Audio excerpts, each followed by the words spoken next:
दोस्तों आजकल छावा मूवी काफी ज्यादा ट्रेंडिंग में चल रही है क्योंकि ये मूवी औरंगजेब बादशाह और छत्रपति शिवाजी महाराज का इतिहास बताती है। इस देश का दुर्भाग्य है कि लोग फिल्मों को सच और इतिहास को झूठ समझने लगे हैं। इसलिए इस वीडियो में हम आपको औरंगजेब बादशाह के बारे में बताएंगे। वीडियो में लास्ट तक बने रहें ताकि आपको औरंगजेब बादशाह के बारे में अच्छे से पता चल सके।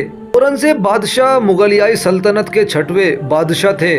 औरंगजेब बादशाह का जन्म 3 नवंबर 1618 को दाहोद गुजरात में हुआ था। औरंगजेब बादशाह को आलमगीर की उपाधि दी गई जिसका अर्थ है दुनिया का विजेता। औरंगजेब बादशाह के बाप का नाम शाहजहां, माँ का नाम मुमताज महल और धर्म इस्लाम था।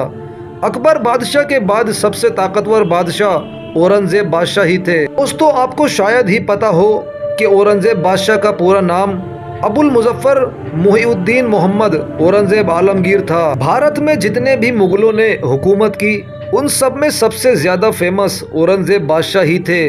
भारत में औरंगजेब बादशाह ने 1658 से लेकर 1707 तक यानी 49 साल तक हुकूमत की।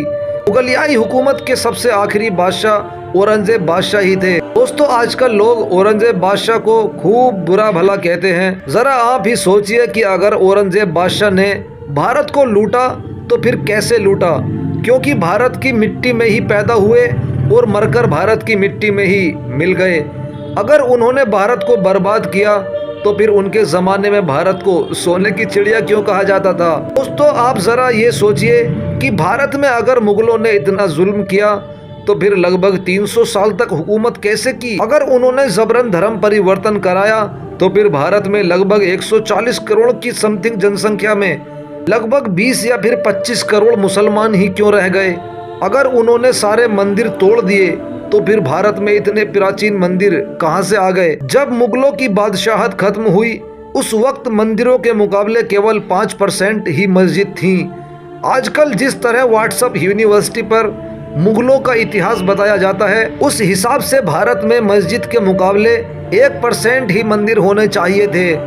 दोस्तों इतिहास गवाह है कि जिस किसी हुकूमत ने आम जनता पर जुल्म किया हो तो वो ज़्यादा दिन नहीं चलती। तो फिर मुगलों ने इतने सालों तक लोगों के दिलों पर कैसे राज किया होगा, ज़रा सोचिए। दोस्तों बादशाहत के पैसे से एक भी रुपया ना खर्च करना और टोपियां बुन बुन कर पैसे कमाना, बिना छत और मिट्टी से बनी हुई कब्र आज भी ये साबित करती है कि औरंगजेब बादशाह ने देश को नहीं लूटा, क्योंकि जब वो मरे थे तो उन्होंने अपनी कब्र को सिंपल और सादी बनाने को कहा।